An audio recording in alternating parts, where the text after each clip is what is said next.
Okay, and then you said you really need to discuss the calendar so that you can get that moving. Yes, All ma'am. right. Ms. Goggins has been working with advisories to make sure that this is our time frame that we want to make sure that the board sees it. This is for discussion this evening. Ms. Goggins has some overview that she's captured in her memo for you, and also has a draft of the calendar for your review. Ms. Goggins. Thank you, Dr. Melton. The administration recommends that the proposed 2021-2022 school year calendar proceed to final approval. As Dr. Melton said, your memo had some key features about the calendar, and it also mentioned that the calendar is an annual process that includes the input of several groups we meet with, to include the superintendent's faculty advisory committee, superintendent's parent advisory, principals, and other administration. So I want to go over some of the key features because for members of the public who are here and listening. So the draft includes 6 teacher work days before the start of school. We've heard that this was needed for the upcoming school year due to the short summer, the new elementary school preparations, and the uncertainty of the pandemic. So teachers typically have 5 days to prepare. We felt 6 days, and the groups felt that 6 days was needed. The first day for students would be August 18th, and we get a lot of questions about why it's not sooner. There is a state law that requires public schools to start classes no earlier than the 3rd Monday in August. Fall break is a part of the draft that you have. This is very popular. That comes directly from the input of these groups that we've heard over the last couple of years. And then the inclement weather days are in the draft that you have. This is, of course, due to a law in South Carolina that requires it be there even if districts are approved as e-learning districts.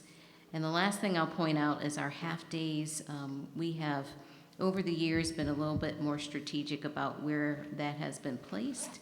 They used to be all at the end of the school year. When Dr. Melton became superintendent, she asked that we implement them and strategically put them throughout the school year. So once approved by the board, our calendar will be posted on the website. We will certainly share that with our families directly.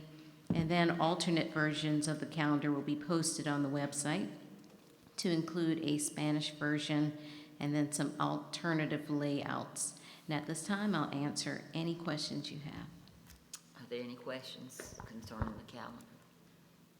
Seeing none, this was just discussion, so that'll help you, Dr. Milton. Thank you. Do I have a motion to, do we need to, since Yes. we We need to carry over. We have to carry. yeah, what we I was gonna say, have do we need to make a motion for the things that we are carrying over that we didn't, that we skipped?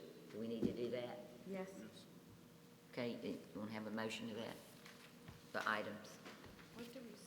The only thing The only thing we didn't, we We didn't skip anything. Yeah, yes, we we did. did. We amended the Discussion agenda. and review of the Superintendent goals. superintendent's The goals. discussion and review of the superintendent's goals and expectations and the board superintendent so relationship. you're gonna make a motion to I'll make the defer motion that we carry this over to another time? a succeeding meeting to the Second. next meeting February on February the 8th. Do I have a second? Mr. Hogan seconds. All those that don't mind putting that off till the next meeting, okay? Mr. White, you're not voting? Oh. Thank you. That's 7-0. 8th. No, it's 6-1. Oh, 6-1. Excuse me, I did not see that. So now, we can have an adjournment. Give it a second. I'd like to make a motion to adjourn. Okay, is there a second? Second. All those in favor? Mr. White, I know you want to adjourn. Ms. Gardner, you were ready to just stay here till we finish that, huh?